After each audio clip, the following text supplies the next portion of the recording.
I'm Jen Taylor Skinner, and this is the Electorette.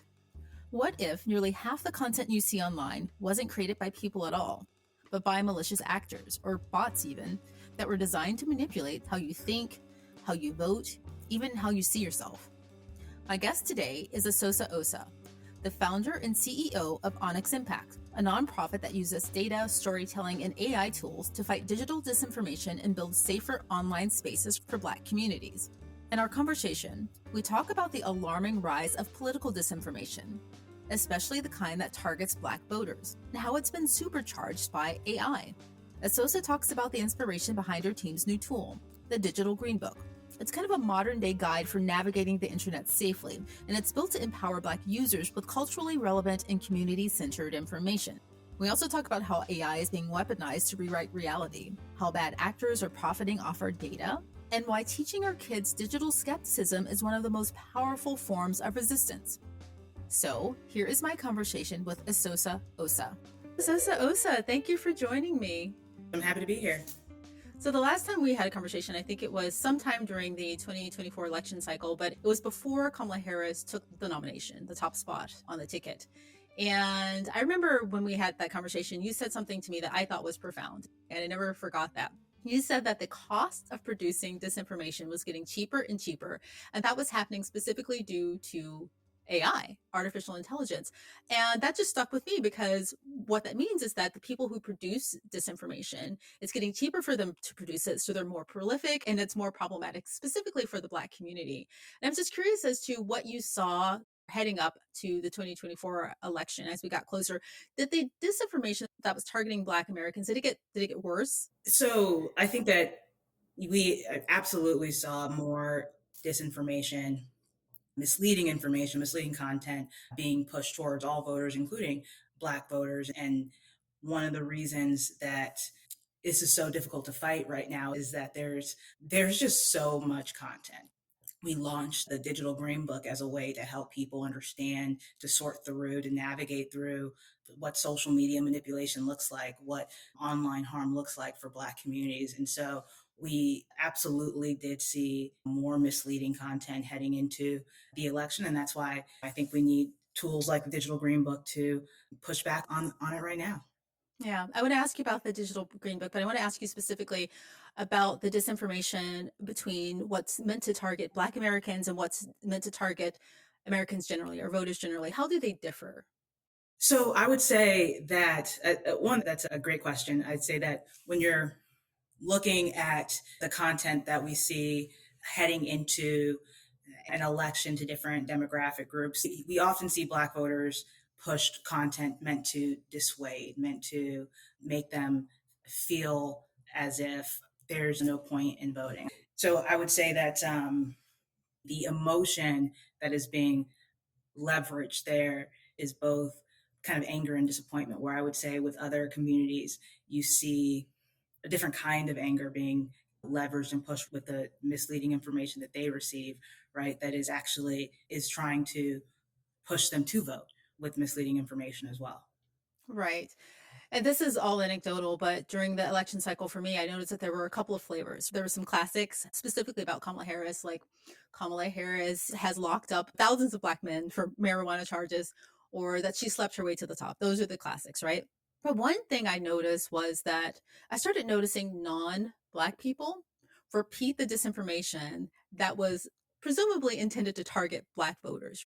I had someone who was white say to me, "Well, Kamala Harris locked up a bunch of Black men," and I thought that was really interesting that they started repeating this disinformation, not being a part of this demographic, presumably with the intention of, I guess, being an ally, warning me against voting against my own interest. And I just want to say that the purpose of disinformation or the result of disinformation is that it's essentially just kind of a breakdown in democracy.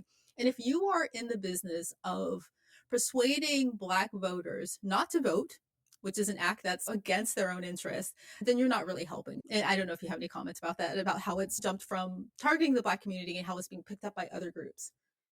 I think, yeah, absolutely. I mean, we know that Black culture influences all culture. Black conversations influence all conversations. And so it's not, surprising when we see other communities kind of repeat narratives that they may have heard in Black spaces. I think that we saw a lot less of the Kamala Harris is locking up black men towards the election, a lot more of the Kamala Harris isn't black, those types of narratives in those spaces. And so it is definitely something that is not going to remain isolated in one group on the internet, but it is still something that is necessary for us to fight back and push back on. I mean, you heard that from Trump himself, right? During that what was it, a town hall? The audience was primarily black, and so he repeated that disinformation about Kamala Harris isn't really black with the intention of persuading black voters to vote for him, which is kind of twisted logic. But so tell me about the digital green book. What is that exactly?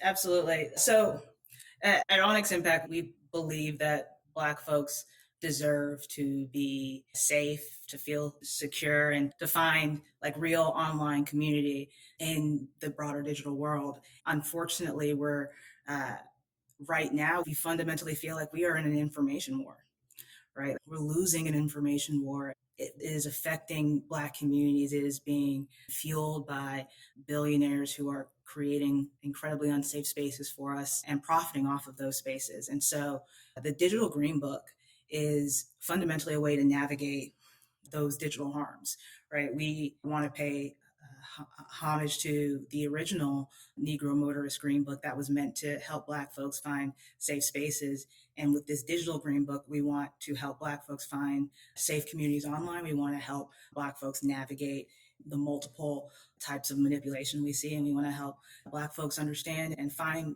ways to protect our kids, because at the end of the day, they are stealing our data, they're harming their kids, they're erasing our history. And so we need tools like the Digital Green Book to fight back.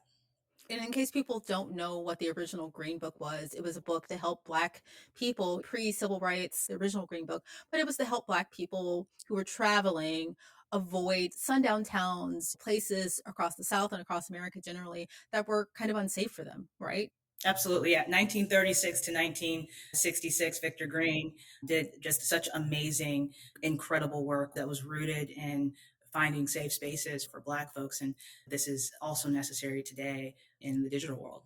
And I think that comparison is so apt. And I'm glad that you named it the Digital Green Book because, I mean, essentially the information that you get online could potentially be harmful to your life, especially if you're talking about medical disinformation. So I really think that's apt.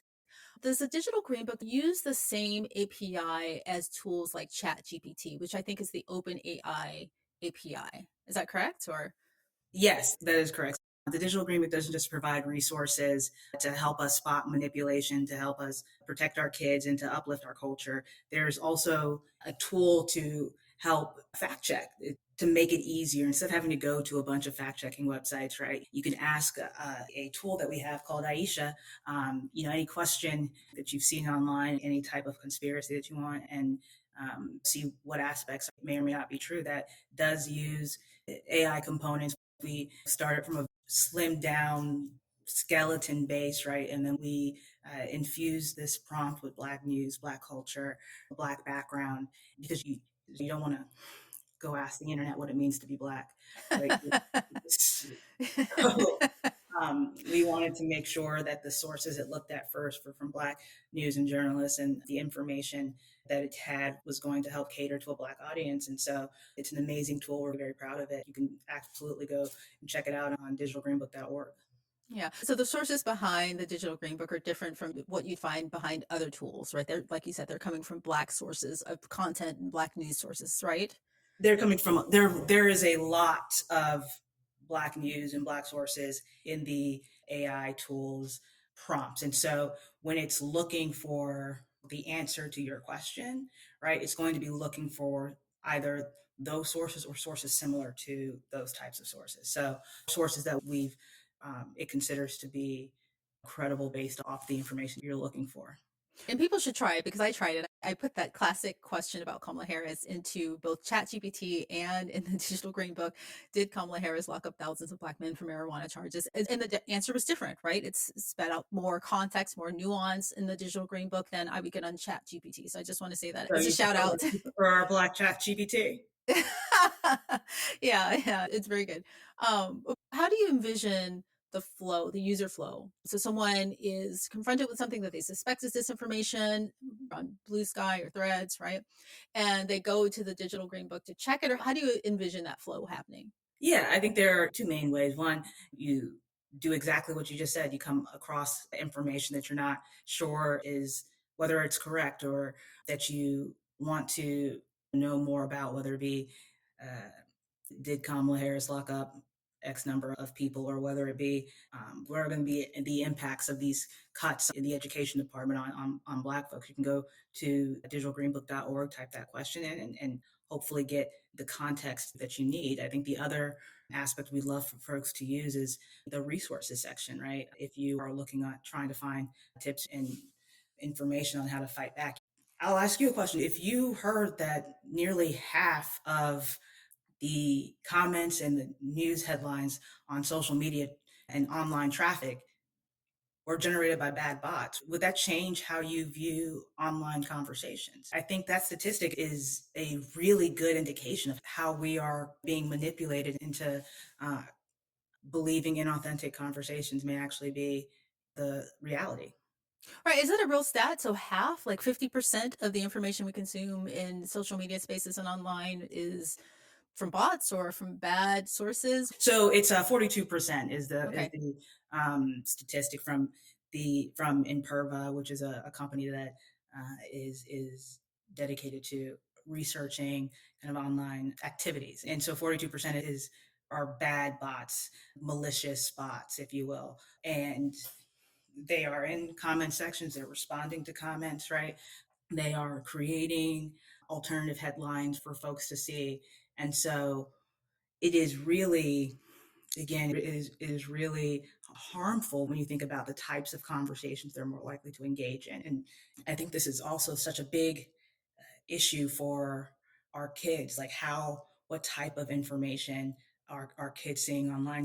We talk about content moderation and pulling back on content moderation. And what does that mean? Like, that just means that we're allowing so much more hate, so much more anti-blackness to be pushed in front of our kids, like well before we've been able to have the conversations about race that are necessary for our kids to understand that context, right? So these actions of these billionaires are having real world effects. They're having effects on not just our understanding of what is true, but on our kids and our community, our history. Right. And kids spend so much of their online time in social media spaces. And now these social media companies that are run by billionaires are embedding the AI right within the tool, right? Like we saw that with Twitter and we see that with Facebook. So they're embedding it in the tool. So you don't even have to leave, right? So the thing about disinformation is that, to be fair, it is intended to not be detected. So if you're online and you come across some information, if the disinformation is good, it looks factual to you. So you won't know to leave that space and go check it on something like Digital Green Book. And I'm not really sure how we get over that problem. So I think I understand what you're saying. How do you know if something is mis or disinformation? And I think we come across headlines every day where we're like, I wonder if that's true. And we say, I wonder what the effects of that would be on Black folks in particular. And so I think that generally in this space, the more that we can get folks to ask more questions, healthy skepticism is one of the best antidotes to spreading disinformation, right? That's what they ask. That's what they try to get whole countries and communities to do, is to be more skeptical. And so just making sure that in this information war, that we're getting folks to be more skeptical, ask more questions, and go to these types of resources like the Digital Green Book. Like, that is exactly what we need to be doing. Right. Well, a story came out last summer about fake Russian news sites that are being proliferated, and there were thousands, if not tens of thousands, of these websites out there. And another story came out just a couple of weeks ago that those stories that were being produced by these fake Russian websites were being consumed by AI, being consumed by AI apps. And so essentially, what's happening is that AI tools like ChatGPT and other tools are consuming misinformation and disinformation and then spitting it back out as fact, right? Because people rely so much on these AI tools right now. And I just thought that was really clever because you can reach far more people by infecting AI tools because people they read headlines, right? They want a summary of the information that they're looking for. How do we get around that problem? Yeah, I think that that's a really interesting point. We've also seen studies this over and over again that show that we're at a point where AI headlines and AI articles are in some ways more believable to folks than articles written by journalists. This is what I mean by information war. We're in a war for our own reality. And that's not just AI versus non AI. That is who is putting out more information on media across the board, progressives versus even conservatives. This can even be, you can even look at political differences, right? If there is just simply significantly more content being pushed out by one group of folks and the other, then the news that AI will learn from will be tilted towards one group or the other. And so that's absolutely why we need so much regulation and oversight of a lot of these tools. Our AI on our Aisha on our website is very cool in that because of the way that we've set it up to look at these Black sources first, and then if it can't find the answer, then to go online, right? And then look at sources that are similar to those sources. And if it can't find an answer, to tell you that it can't find an answer. What a lot of other types of tools will do, they will fundamentally just search all of the internet first and pull in whatever they think is true. That is how you get hallucinations. That is how you get what we call like how they get to things that aren't true but look true, right? We are really proud of the work that we've done on Aisha on this page to make sure that those types of guardrails exist, because a lot of these billionaires don't care about those guardrails. They don't put those guardrails up. They're happy to have their AI be fed with false information. Right. And the thing is that we have a tendency to trust the tools that these billionaires put out simply because they're billionaires and they wear this veneer of being intellectually superior and superior about tech.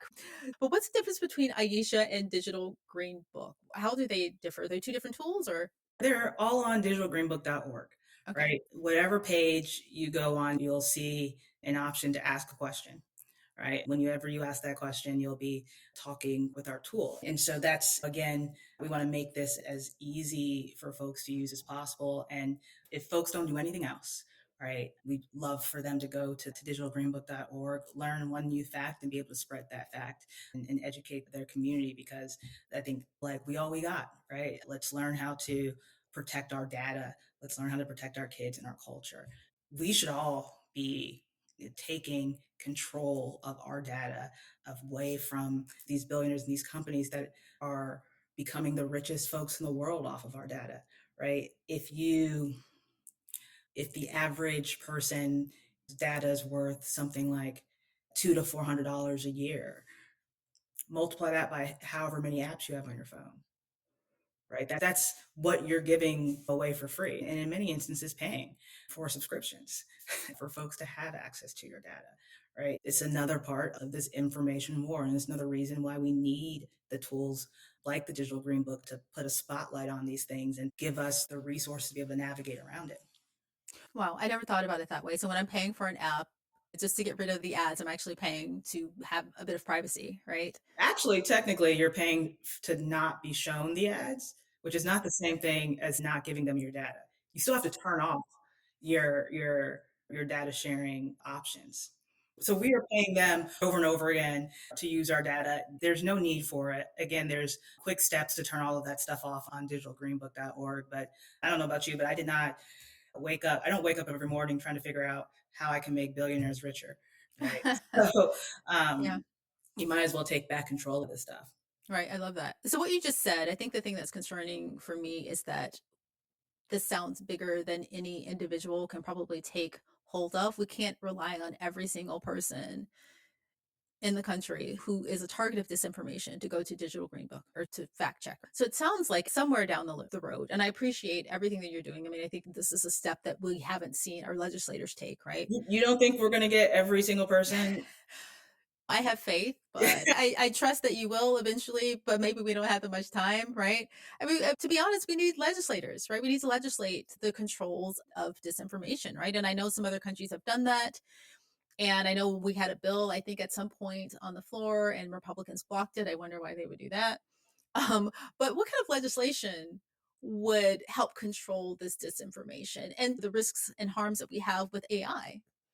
So we can look at the state level for a lot of guidance here, right? There's actually several states, both red and blue, that have passed privacy acts, laws to rein in AI, to rein in some of these social media companies. And that is where these companies are spending insane amounts of money to try to prevent in these state legislatures a lot of these bills from being passed, right? Because the internet doesn't distinguish between I'm just only going to show this in Ohio, right? Right. So although we aren't, for obvious reasons, unlikely to get any type of federal legislation, we are getting a lot of state regulation, but we have to be diligent about it. We have to know what those bills are and how to fight back, because Facebook will sponsor a data privacy act for Texas or something like that. They will call it, they will name it the opposite of what it does, right? And so you've got to make sure you're involved, make sure that you're fighting back. There needs to be obviously so much more. We so often are behind on these tech innovations in any type of regulation, but this is what is going to be needed to rein these folks in on a larger basis. But we can have significant impacts, right, as a community. We've seen that with the Target boycott. We've seen that with how often we've been able to push back on folks trying to suppress us before. I don't think any of the media company would like the idea of Black folks turning off data sharing across the board for all of their apps all in one day, but that's what we should be doing. Yeah, but first you have to realize that it's a problem, that it's actually harming you. And I think so many people don't realize that it's harming you. It's easier to see how a lack of health insurance harms you or your student loan bills harm you. You have to know what you need in order to ask your representatives to represent you on that. And I think that's a missing piece. I think people just don't think of this as being as harmful as it actually is. And I said this on social media the other day. So if you follow me on social media, sorry, I'm repeating myself, but I think that the two biggest harms right now to democracy are disinformation and voter suppressive laws, voter suppression, right? Until we get those two things under control, we're not going to get far. And I 100% agree. I think disinformation in many ways is just a new form of voter suppression. We've talked before about how this is not a new issue for Black communities, that folks have been trying to deceive, deter, and divide our communities and prevent us from access to the ballot box for generations through lies. Like, this is just a far more hyperbolic, far more intense amplification of a lot of these lies. And it is, I also hear what you're saying. We're probably not going to say, hey, I think you believe a lot of disinformation. What are your thoughts? Right? Like, I don't think that is how we are going to move forward or solve this problem. But I do think, getting folks to um, be slightly more skeptical, uh, we're moving people in the right direction. And there are probably plenty of folks that are victims of a lot of disinformation that would be happy to turn off their advertisements on a lot of their apps, right? And the effects of that would be a healthier newsfeed for those folks. So uh, we use every tool in your toolbox uh, Yeah. for as long as you can. Yeah. People are really tied to their disinformation. And I think it's because it feels like it's an original idea. Right? They'll repeat something, until it becomes their idea or their opinion. And some of the hardest debates I have are with people who are wedded to disinformation. They won't believe it, right? And it's just it's just so tough. I mean, yeah, it is not, there are many levels to this issue. I think we all have somebody in our family that probably believes a lot of conspiracies, right? There are plenty of people that may believe one or two things that are misleading. There are folks that are very deep in some of these spaces in a very unhealthy way, right? And there are different therapies for all of those folks, right? It's not as simple as saying you're wrong, or providing folks with facts to push back on what they know. Like, there's going to need to be a level of empathy, because this could happen to any of us. Like, all of us are susceptible to mis and disinformation. We know that the more times you hear something, the more likely you are to believe it's true, and the more likely you are to believe other people believe it's true as well. And so, if we are being constantly bombarded with the exact same lie over and over again in social media apps, like, that is having an effect on all of us, right? And some folks have more kind of unhealthy feeds than others, but at the end of the day, it's all meant to drive profit, to drive engagement by these companies. Yeah. Well, Esosa Osa, thank you so much for joining me. I always learn so much from you. I learn something new every time we have a conversation. So just thank you. And thank you for all the brilliant work you're doing. Thank you so much. I appreciate you. Happy to come anytime.